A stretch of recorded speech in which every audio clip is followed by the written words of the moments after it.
наш земляк Султан Магомедов попробует установить рекорд и поднять вес. Одним пальцем поднять вес 130 килограмм. Точнее, для рекорда хватило бы и этого. Но Султан хочет сразу на 10 килограмм больше. 130 килограмм там получается, правильно? Чтобы получилось ровно 130. И устанавливают еще 3 бутылки горной. Еще погодные условия тоже тяжелые. Такая жара, здесь 20 килограмм поднять уже голова кружится. Некоторые люди 130 килограмм целый день переносят по 5 килограмм. Он за один раз поднимет. Еще на одном пальце. Это как получается вообще? Ученик Эмина.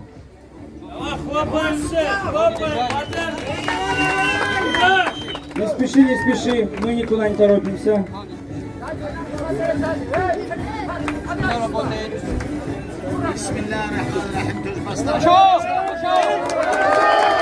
Мировой рекорд только что установлен Султаном Османовым.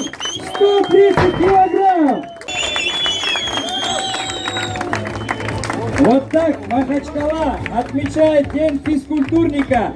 Я еще раз напомню вам имя и фамилию нашего мирового рекордсмена Султан Османов и его наставник Эмин.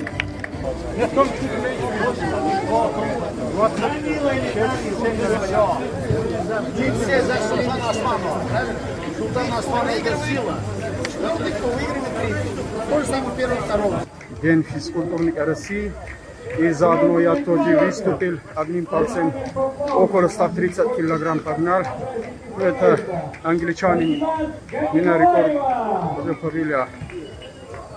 Вот в дальнейшем уже у меня 140 будет вес. Но выступление, наверное, в октябре будут. А вы с какого села? Я с Сумадинского района, селение Тондода. Вы видели, да, как вот наш Султан поднял? Да, я там стоял, я подходил к нему, видел. Это ему дал Всевышний силы духа. Да. Это благодаря Всевышнему, потому что есть, как говорится, богатыри в Дагестане. И дай Аллах, чтобы, иншаллах, чтобы они и дальше были, чтобы молодежь, поколение.